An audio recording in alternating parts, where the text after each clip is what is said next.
लेते हैं Rajesh ji, good morning, आपकी ट्रेड। अनुज जी, भारत फोर्ज पे ही नजर है। भारत फोर्ज में काफी अच्छा मोमेंटम कल के सेशन में देखने को मिला था और हमें लगता है जिस तरीके से स्टॉक अब 20 डे 50 डे मूविंग एवरेज के ऊपर क्लोज हुआ है, यहाँ पे मोमेंटम एक्सटेंड होते हुए दिख सकता है। 1130 1140 तक के अपसाइड हम एक्सपेक्ट कर रहे हैं ये स्टॉक में। स्टॉप लॉस जो लगाना होगा वो करीब होगा 1060 के आसपास।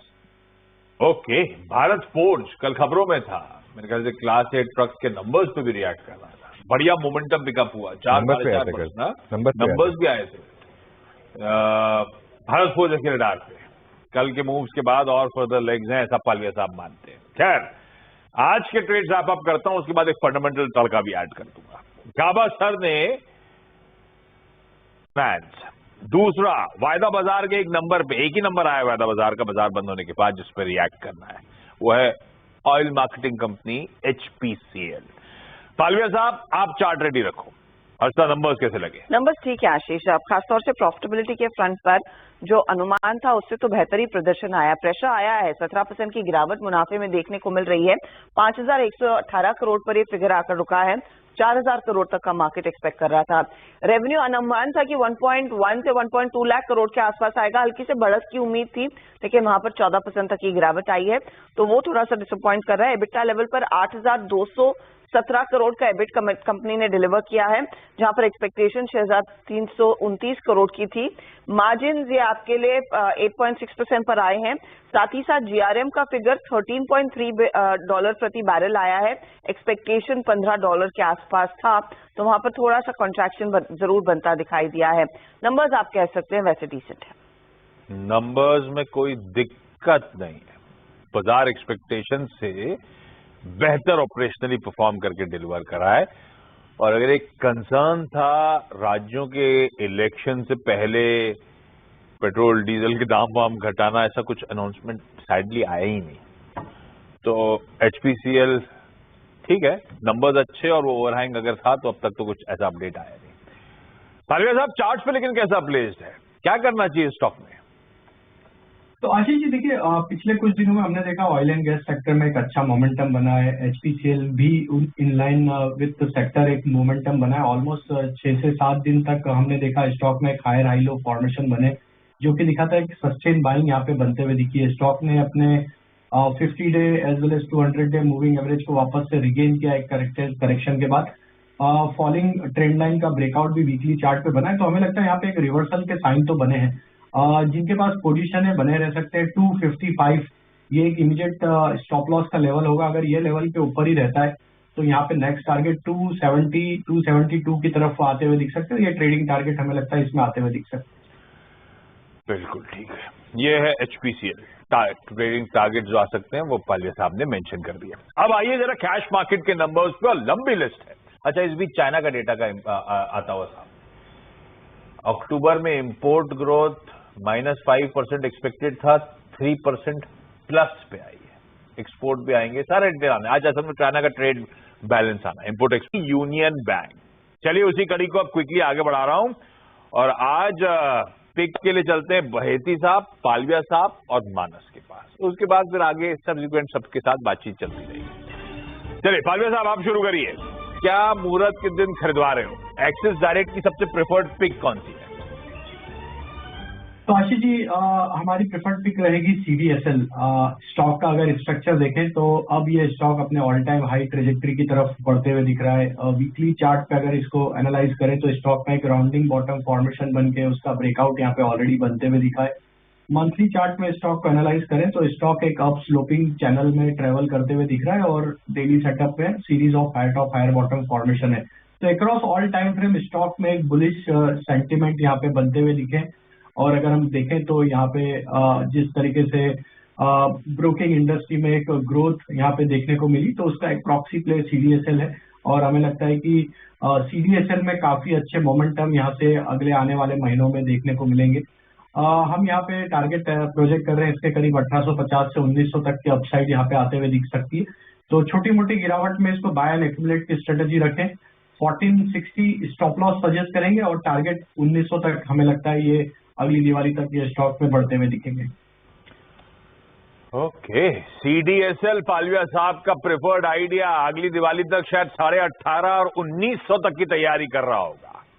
मानस, आपका मुहूर्त सेशन का आइडिया। वैसे मुहूर्त सेशन में जब आप लोग जुड़ोगे तो और पूछूंगा, अभी उससे पहले वाला।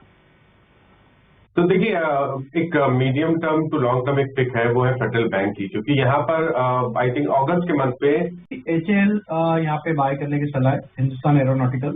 ये स्टॉक में देखें तो कल के सेशन में भी एक बाइंग मोमेंटम था, डे हाई की तरफ ही बंद होते हुए दिखा था और आज फॉलोअप बाइंग एक्शन यहाँ पे बनते हुए दिखी। स्टॉक आज अपने 50 से 100 डे मूविंग एवरेज को भी क्रॉस करते हुए दिख रहा है। HAL पे यहाँ पे बाय करने की सलाह है। अपसाइड के टारगेट हमें लगता है 1970 1980 की तरफ आते हुए दिख सकते।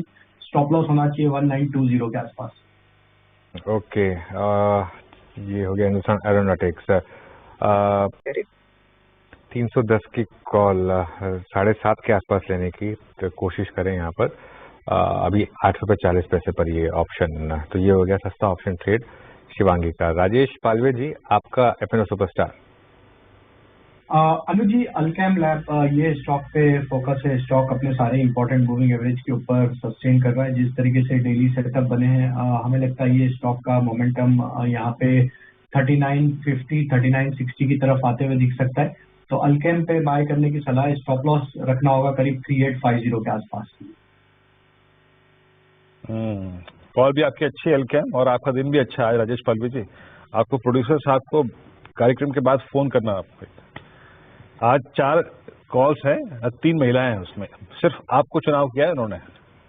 आपको उनको विकास जी को फोन करना चाहिए। ओके, कविता जी के पास चलते हैं। कविता जी, आपका ट्रेड क्या दे रहे हैं? देखिए, निफ्टी बैंक भले ही लोअर ट्रेजेक्ट्री पे हो, but look at IndusInd bank at 1482।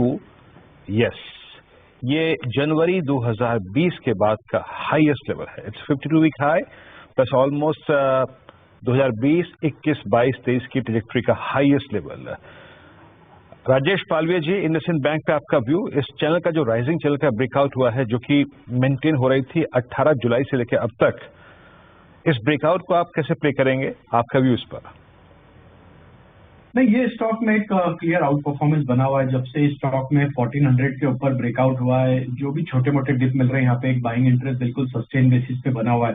हमें लगता है जिस तरीके से अब यहाँ पे एक चैनल का ब्रेकआउट होते हुए दिख रहा है, इसका नेक्स्ट टारगेट 1540 1560 की तरफ शॉर्ट टर्म में ही आते हुए दिख सकता है। 1500 की कॉल ऑप्शन बाय करके भी इसको ट्रेड को यहाँ पे कैरी किया जा सकता है पोजिशनल बेसिस पे, जो कि 25 रुपए के आसपास ट्रेड करी। इसमें स्टॉप लॉस जो होगा वो करीब होगा 18 रुपए का, लेकिन अपसाइड के टारगेट इस ऑप्शन के हमें लगता है 45 रुपए से 50 रुपए तक भी आते हुए दिख सकते हैं।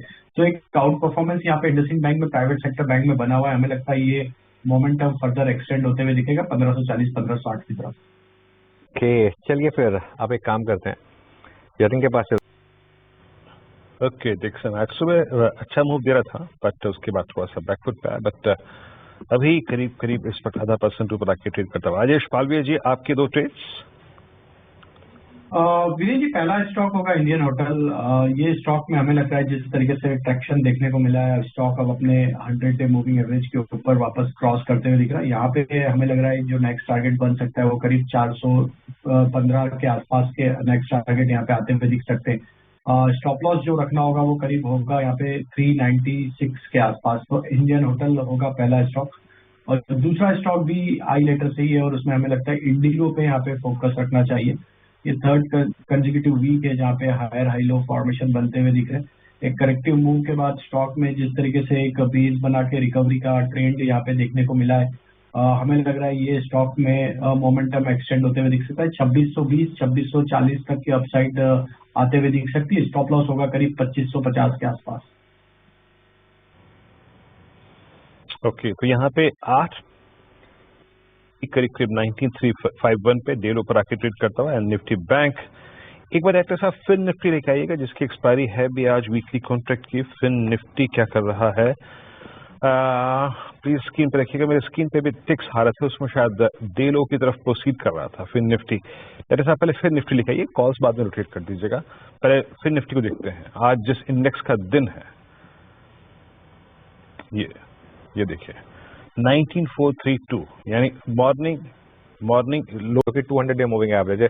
लेकिन बॉटम लाइन ये है कि बैंक निफ्टी अभी चलने को तैयार नहीं है। शायद अभी जो भी आपको ट्रेड्स लेनी है वो निफ्टी या फिर मिड कैप पे लेनी होंगी। जी हाँ, और जब बैंक निफ्टी चलने को नहीं तैयार है, ये कथन जब भी हम कहते हैं, इसके पीछे एक बड़ा कारण है HDFC bank. Again that same story, वही हर रोज होता है। अब 10 डे से राजेश पालवे जी यहाँ पर ये अब ट्रेड कर रहा है कल के लो को भी वॉलेट करके। आपका व्यू HDFC बैंक पे एक बार फिर से 20 डेमा से रिवर्सल, 10 डे का डेमा क्रॉस किया था, एक अटेम्प्ट लिया था, बट सक्सीड नहीं हो पाया।